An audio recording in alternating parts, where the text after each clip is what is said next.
Hello guys, welcome back. आज मैं आपके लिए न्यू चैप्टर लेकर आई हूँ क्लास 11 का, जिसमें हम पढ़ेंगे rules of debit and credit. Chapter का नाम है rules of debit and credit. ठीक है, इसमें हम पूरे रूल्स के अकॉर्डिंग सीखेंगे कि हम डेबिट क्या करते हैं, क्रेडिट क्या करते हैं। जो हमने टर्म्स पढ़ी थी, बेसिक टर्म्स 11th क्लास के पार्ट 1 और पार्ट 2 में आपने देखा था, उससे आगे के हम रूल्स पढ़ने वाले हैं कि कौन से टर्म्स हम डेबिट करते हैं, कौन से टर्म्स आप क्रेडिट करते हैं। इस चैप्टर को पढ़ने के बाद आज आपको सब कुछ अच्छे से समझ में आ जाएगा कि हम डेबिट और क्रेडिट क्या करते हैं और डेबिट और क्रेडिट का मीनिंग होता क्या है एक्चुअल में। क्लियर? तो आज हम पढ़ने जा रहे हैं rules of debit and credit. ध्यान से सुनिएगा। अकाउंट्स, हमने लास्ट क्लास में भी अकाउंट्स का मीनिंग डिफाइन किया था, फिर से मैं आपको रिपीट करा रही हूँ। अकाउंट्स होता क्या है?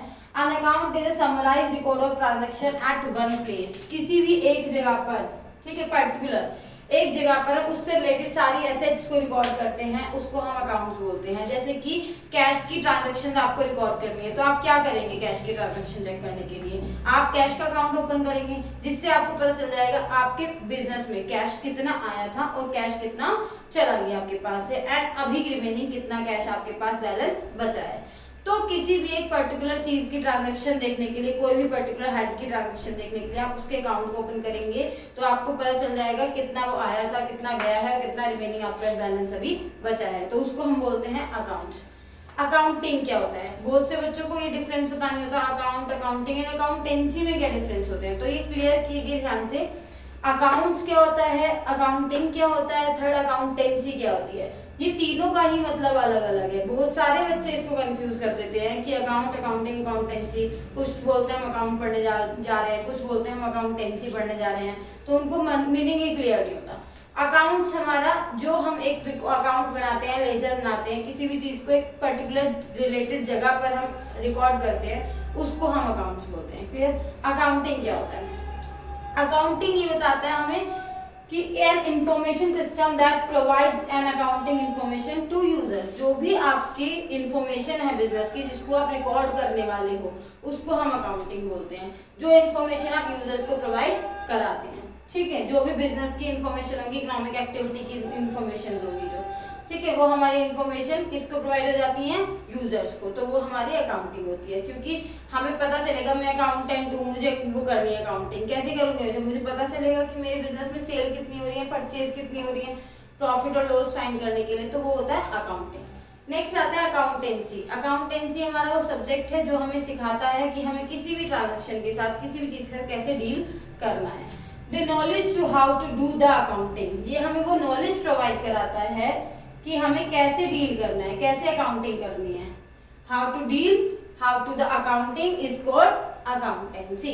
ठीक है, अकाउंटेंसी क्या बताता है हमें कि हमें अकाउंटिंग कैसे करनी है। अकाउंटिंग क्या होता है? जो हम ट्रीटमेंट करते हैं इंफॉर्मेशन को यूज करके, और अकाउंट्स क्या होता है? पर्टिकुलर एक प्लेस पर किसी भी ट्रांजैक्शन को रिकॉर्ड करना, वो अकाउंट्स होता है। तीनों का मीनिंग क्लियर है?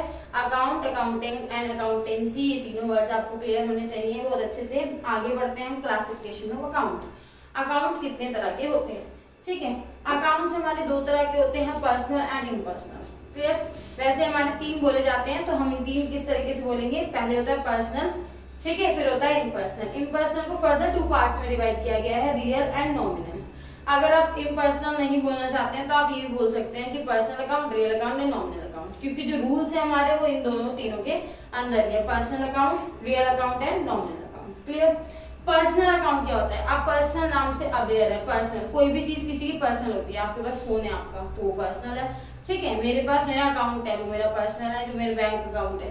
तो पर्सनल क्या होता है? किसी की पर्सनल चीज। तो जिसकी वो पर्सनल चीज होगी, उसकी अपनी कोई आइडेंटिटी होगी, अपनी पहचान होगी, वो अपने नाम से जानी जाती होगी चीज, जो भी है, इंसान, फर्म, कंपनी, स्कूल, ऑर्गेनाइजेशन, जो भी चीजें हैं जिनका अपना पर्सनल कुछ आइडेंटिटी है, उनके अपने पर्सनल अकाउंट्स होते हैं। जैसे कि आप बोलेंगे आप राम है, तो आपका भी अपना अकाउंट हो सकता है, ऑब्वियसली बात है। कोई स्कूल है, सपोज कीजिए डीपीएस स्कूल लेते हैं हम, तो डीपीएस की अपनी एक पहचान है, तो वो अपने नाम से जाना जाता है।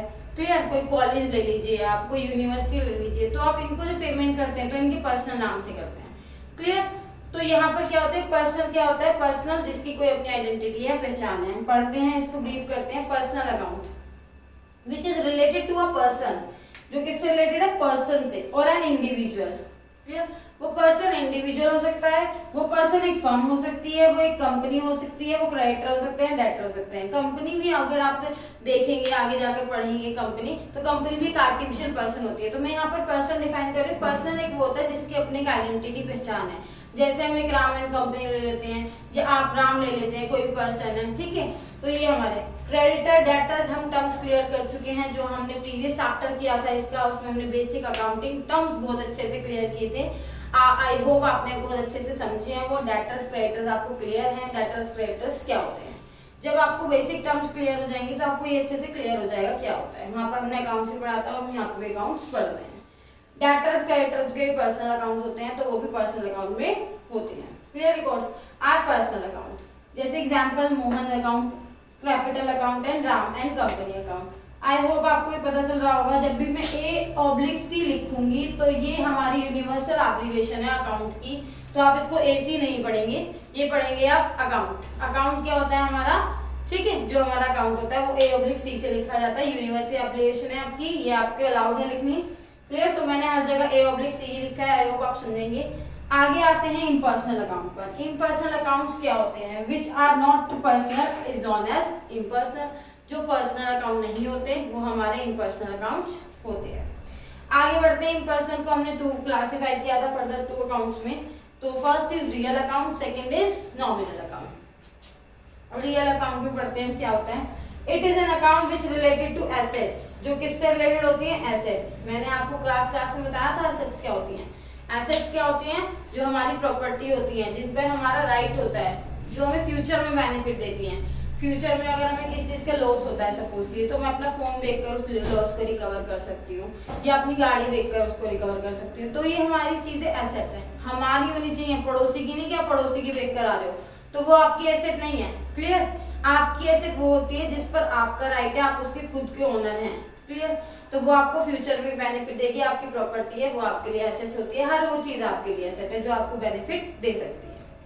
तो एसेट से रिलेटेड जो भी ट्रांजैक्शंस होती हैं, जो भी एसेट होती है, वो कहाँ आती है? रियल अकाउंट में आती है, except debtors and bank. Debtors and bank नहीं आते, क्योंकि डेटर्स एंड बैंक हम पर्सनल अकाउंट में पढ़ चुके हैं। डेटर्स एंड बैंक कहाँ ट्रांसफर होता है? पर्सनल अकाउंट में।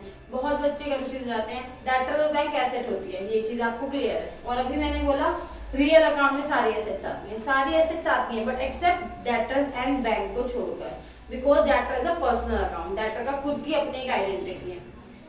तो यहाँ पर हमारे एग्जांपल्स हैं लैंड, बिल्डिंग, गुडविल एटसेट्रा। ये सब हमारी क्या है? रियल अकाउंट में आते हैं, क्योंकि ये एसेट्स हैं। क्लियर। आगे बढ़ते हैं नॉमिनल अकाउंट। नॉमिनल अकाउंट क्या होती है? नॉमिनल अकाउंट होते हैं, it is an account which related to our expenses, losses and income, profits and gain. जो हमारे किससे रिलेटेड होती हैं ट्रांजैक्शन? इनकम, प्रॉफिट, गेन्स जो भी होते हैं हमारे, लॉसेस, एक्सपेंसेस होते हैं, वो सब हमारे नॉमिनल अकाउंट में ट्रांसफर किए जाते हैं। अब आप ये ऐसे समझ सकते हैं कि जितने भी हमारे खर्चे हैं, नुकसान है, वो कौन से अकाउंट में जाएंगे? नॉमिनल अकाउंट में। जितनी भी इनकम हो रही है, प्रॉफिट हो रहे हैं आपको, वो कौन में जाएंगे? नॉमिनल अकाउंट में जाएंगे। क्लियर है आपको? ठीक है। तो यहाँ पर क्या हो गया, जैसे आपने किसी एम्प्लॉय को सैलरी पेड की है, तो वो आपका क्या है? एक्सपेंस है। लॉस नहीं कहेंगे बेटा। लॉस क्या होता है हमारा? हम चाहते नहीं थे, लॉस हो गया, जैसे कि आग लग गई बिजनेस में, तो लॉस बाय फायर या लॉस बाय थेफ्ट, चोरी हो गई, तो वो लॉस हो जाते हैं, नुकसान। ठीक है। कई बार हमें क्या होता है, कुछ सामान बेचना था 1000 में, लेकिन हमने बेच दिया कम में, तो वो भी लॉस है हमारा। ठीक है। तो वो लॉसेज होते हैं, जो हम चाहते हैं वो हो जाते हैं। ठीक है। आगे क्या होता है? एक्सपेंसेस। एक्सपेंसेस आप कर रहे हो, जैसे रेंट पे कर रहे हो, सैलरी पे कर रहे हो, ये सब चीज आपके एक्सपेंसेस हैं। टेलीफोन बिल है, इलेक्ट्रिसिटी बिल है, ये सब आपके एक्सपेंसेस हैं। और इनकम क्या होती है? अगर आप ये चीजें रिसीव कर रहे हैं तो ये आपकी इनकम बन जाती हैं, और अगर आप पे कर रहे हैं तो ये आपके एक्सपेंसेस बन जाते हैं। क्लियर। बिजनेस के पॉइंट ऑफ व्यू से आप जब भी अकाउंट पढ़े, आप ये सोचिए कि आपका बिजनेस चल रहा है, आप ओनर है किसी बिजनेस के। एज्यूम कीजिए कि आप बहुत बड़े बिजनेस के ओनर हैं, आप उसमें क्या करना है, तो आपके लिए क्या एक्सपेंस है, क्या इनकम है, आप बहुत इजीली अटैक कर पाएंगे उस पर। ठीक है। आप उसे इजीली समझ पाएंगे। नॉमिनल अकाउंट समझ गए हैं आप? नॉमिनल अकाउंट क्या होता है? It is an account which relate to the profit, gains, losses, expenses, income etcetera. Example salary paid, rent received जो भी होंगे, वो सब आपके नॉमिनल अकाउंट में ट्रांसफर होंगे। आई होप आपको तीनों अकाउंट समझ में आए, personal account, real account and nominal account. अब हम यहाँ पे पढ़ते हैं डेबिट बैलेंस और क्रेडिट बैलेंस होते क्या है। किसके डेबिट बैलेंस और क्रेडिट बैलेंस होते हैं? जितनी भी आपके एसेट्स हैं, ऑल एसेट्स सभी का डेबिट बैलेंस है। आपसे क्वेश्चन पूछ जाएंगे अभी तो आप बताएंगे, आंसर क्लियरिंग करेंगे। ऑल एसेट्स सारे एसेट्स जितने भी हैं आपके उनके डेबिट बैलेंस होते हैं। क्लियर। एक्सपेंसेस एंड लॉसेस जितने भी आपको खर्चे हो रहे हैं आपके बिजनेस में, जितने भी नुकसान हो रहे हैं वो सब आपके लिए क्या है, डेबिट बैलेंस है, उनके भी डेबिट बैलेंस होते हैं। ठीक है। आगे क्या होता है, जितनी परचेज कर रहे हो आप, परचेज टर्म पढ़ा था हमने बेसिक अकाउंटिंग टर्म्स में। एसेट्स हम पढ़ चुके हैं, एक्सपेंसेस लॉसेस हम पढ़ चुके हैं प्रीवियस जो हमारी बेसिक अकाउंटिंग टर्म्स थी। तो आपको सब चीज से अवेयर है यहाँ पर कि सेल्स रिटर्न क्या होता है, ड्राइंग्स क्या होता है, लायबिलिटीज क्या होता है, ये सब बेसिक अकाउंटिंग टर्म्स में हम क्लियर कर चुके हैं। अगर आपको अभी कोई डाउट है आप मुझे कमेंट बॉक्स में पूछ सकते हैं कि ये चीजें मैम हमें क्लियर नहीं हो पाई हैं, तो आप पूछिए मुझसे क्वेश्चन। ठीक है। तो यहाँ पे जितनी भी एसेट्स हैं उनके डेबिट बैलेंस है, एक्सपेंसेस लॉसेस हैं वो भी डेबिट बैलेंस होते हैं उनके, and purchase, sales return and drawings. Drawings हमने पढ़ा था जो ओनर अपने पर्सनल यूज के लिए कुछ भी गुड्स विड्रॉ करता है, कैश विड्रॉ करता है अपने बिजनेस से, उसको हम ड्राइंग्स बोलते हैं। ठीक है। इन सब के डेबिट बैलेंस होते हैं। अगर आपसे क्वेश्चन पूछा जाता है कि डेबिट बैलेंस बताइए, ड्राइंग का क्या बैलेंस होता है, तो आप बताएंगे डेबिट बैलेंस होता है। तो जब भी चीजें इंक्रीज हो रही होंगी, ये इंक्रीज का सिंबल मैंने बनाया है यहाँ पर, ये जितने भी आइटम इंक्रीज हो रहे होंगे तो आप क्या करेंगे, इनको डेबिट करेंगे। क्लियर। ये वाली चीजें पढ़ते हैं हम। लायबिलिटीज क्या होती है, लायबिलिटीज का बैलेंस क्रेडिट होता है। एसेट्स का अपोजिट लायबिलिटीज। एसेट हमारी प्रॉपर्टी है जिन पर हमारा राइट है जो हमें बेनिफिट देगी, और लायबिलिटीज क्या होती है जो हमें पे करनी है। ठीक है, रिस्पॉन्सिबिलिटीज है। तो एसेट्स की अपोजिट होती है लायबिलिटीज। तो एसेट्स का बैलेंस डेबिट होता है तो लायबिलिटीज का बैलेंस क्रेडिट होता है। Expenses, income, losses, profit, gains, इनका अपोजिट आ चुके हैं। ये इनकी टर्म्स के अपोजिट हैं, जिनके बैलेंस डेबिट है उनके अपोजिट पर आइए, उनके बैलेंस क्रेडिट होते हैं। ठीक है। इनकम, प्रॉफिट, गेन्स जितने भी होंगे इनके बैलेंस क्या होंगे, क्रेडिट होंगे। सेल्स, परचेज का अपोजिट सेल्स, सेल्स रिटर्न का अपोजिट परचेज रिटर्न, ड्राइंग का अपोजिट कैपिटल, इनके बैलेंसेस क्रेडिट होते हैं। ये सभी चीजें आपको पता होनी चाहिए, इनके बैलेंस क्रेडिट होते हैं। ये इंक्रीज होंगे, क्रेडिट होंगे। अगर ये चीजें डिक्रीज होती हैं तो हम बताइए क्या करेंगे। लायबिलिटी हमारी डिक्रीज हो रही है, सपोज कीजिए ये डिक्रीज हो रही है, तो हम क्या करेंगे, डेबिट करेंगे। हम डेबिट लिख सकते हैं, देखिए मैं यहाँ पर लिखती हूँ, डेबिट को हम DR लिखते हैं, क्रेडिट को हम CR लिखते हैं। ठीक है। ये डिक्रीज होंगी तो हम डेबिट करेंगे, ये डिक्रीज होंगी तो हम डेबिट करेंगे, फिर और इंक्रीज हो रही है तो हम क्रेडिट तो करते ही हैं। आगे इनके हम रूल्स पढ़ते हैं जो जर्नल में किए जाते हैं, जर्नल एंट्रीज बनाएंगे अब हम। इसके बाद हम नेक्स्ट टॉपिक वही पढ़ेंगे, जर्नल। तो यहाँ पर रूल्स क्या होते हैं, फर्स्ट हम पढ़ते हैं, ये आपको चीजें पता होनी चाहिए, नेक्स्ट क्लास में हम करेंगे तो आप बताते रहिएगा कैसे करेंगे हम। तो फर्स्ट हमारा अकाउंट होता है पर्सनल अकाउंट। ठीक है। नेक्स्ट हमारा अकाउंट है पर्सनल अकाउंट। पर्सनल अकाउंट में जो हमारे रूल्स होते हैं वो होते हैं पर्सनल, कोई भी पर्सन का पर्सनल हो सकता है, तो वो क्या होगा, या वो रिसीवर होगा या फिर वो गिवर होगा। यानी कि आपका बिजनेस है या मेरा बिजनेस है, तो या तो हम बिजनेस में कोई चीज रिसीव कर रहे होंगे या दे रही होंगी। ठीक है। तो यहाँ पर हम क्या करते हैं, रिसीवर जो होता है, रिसीवर ऑलवेज डेबिट। ठीक है, डेबिट DR लिखते हैं। और जो क्रेडिट टर्म होती है वो 2 से शुरू करते हैं, जर्नल की फॉर्म में जब हम पढ़ेंगे। To giver, giver always credit. Credit हम लिखते नहीं है, ये इस तरीके से एक फॉर्मेट बन जाता है। क्रेडिट नहीं लिखते क्योंकि क्रेडिट को हम 2 से डिनोट करते हैं और डेबिट को हम DR से डिनोट करते हैं। सेकंड आता है हमारा रियल अकाउंट। ठीक है। रियल अकाउंट में हम क्या करेंगे, रियल अकाउंट में क्या पढ़ा था हमने, क्या चीजें कंसीडर की जाती हैं, एसेट्स कंसीडर की जाती हैं। अब जब मेरा बिजनेस है, मेरे बिजनेस में एसेट्स आएंगी, तो एसेट्स क्या होती है, हमारी प्रॉपर्टी, या तो बिजनेस में हम आ रही हैं या हमारे बिजनेस से जा रही हैं। अब वो आएंगी कब, जब मैं परचेज करूंगी, मैंने मशीनरी परचेज की, AC परचेज किया, तो वो हमारे बिजनेस में आ रही है, व्हाट कम्स इन है वो। ठीक है। और अगर हम सेल कर देते हैं उनको तो वो जा रही है हमारे बिजनेस से, तो व्हाट गोज आउट हो जाती है। तो यहाँ पर हमारा रूल बनता है, आपके बिजनेस में जो चीजें आ रही हैं, what comes in always debit to what goes out. जो भी आपके पास से जा रही हैं चीजें वो आपकी क्या हो जाएंगी, क्रेडिट हो जाएंगी। ठीक है। इन और आउटवर्ड पे फोकस करना, जो चीजें आ रही हैं वो डेबिट और जो चीजें जा रही हैं वो क्रेडिट करेंगे। Third, nominal account. Nominal account में क्या होता है, नॉमिनल अकाउंट में हमने पढ़ा था क्या होता है, एक्सपेंसेस लॉसेस होते हैं, इनकम प्रॉफिट्स होती हैं, ये सब चीजें होती हैं नॉमिनल अकाउंट में। तो नॉमिनल अकाउंट में वही हम कर लिखेंगे, क्या होता है, एक्सपेंसेस और लॉसेस जो होंगे वो हमारे डेबिट होंगे। चलिए, all expenses and losses always debit to all income, profit, gain, credit।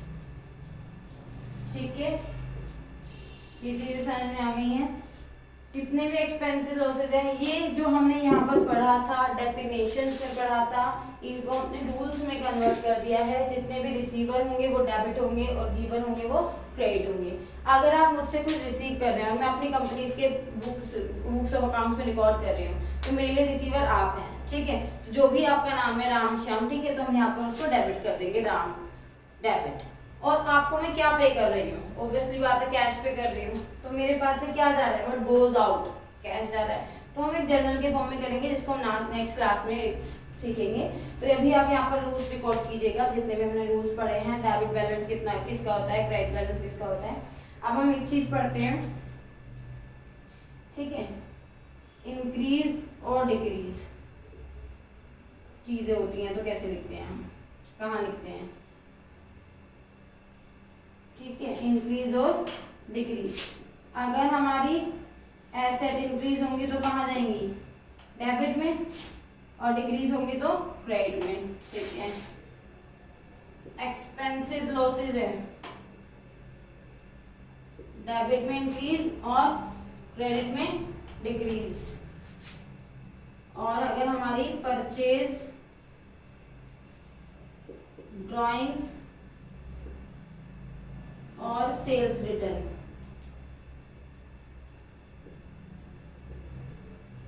Increase होंगी तो डेबिट, डिक्रीज होंगी तो क्रेडिट। और इसका अपोजिट हो जाएगा, लायबिलिटीज हमारी डिक्रीज होंगी, इंक्रीज होंगी तो क्रेडिट, डिक्रीज होंगी तो डेबिट। इनकम प्रॉफिट्स इंक्रीज होंगे तो क्रेडिट, डिक्रीज होंगे तो डेबिट। सेल्स कैपिटल और परचेज रिटर्न इंक्रीज होंगी तो क्रेडिट, डिक्रीज होंगी तो डेबिट, ठीक है। ये सब चीज आप अच्छे से रिकॉर्ड कीजिएगा, नोट कीजिएगा। अगर आपको अभी लगता है कोई डाउट है, अगर आपको कोई टॉपिक समझ नहीं आया है, इसमें कोई पॉइंट ऐसा है जो क्लियर नहीं है, वो आप मुझसे पूछ सकते हैं कमेंट बॉक्स में मैसेज करके। इसके बाद जो rules of debit and credit के बाद जो नेक्स्ट चैप्टर आएगा जनरल, वो हम नेक्स्ट क्लास में सीखेंगे, ठीक है। आप ऐसी वीडियोस में देखते रहिए और इनको अच्छे से समझिए। कोई भी डाउट है आप मुझे मैसेज कर सकते हैं, कमेंट बॉक्स में अपना व्हाट्सएप नंबर सेंड कर सकते हैं, तो मैं उस पर आपके डाउट्स क्लियर कर सकती हूँ, ठीक है। तो जैसे ही आप मुझे बताएंगे तभी मुझे क्लियर होगा कि आपको कौन सी चीज में डाउट हो रहा है, ठीक। आप मुझसे पूछिए अच्छे से, और मेरे चैनल को लाइक कीजिए, सब्सक्राइब कीजिए और ज़्यादा से ज़्यादा शेयर कीजिए। ऐसे ही आपको वीडियोस मिलती रहेंगी। Thank you so much.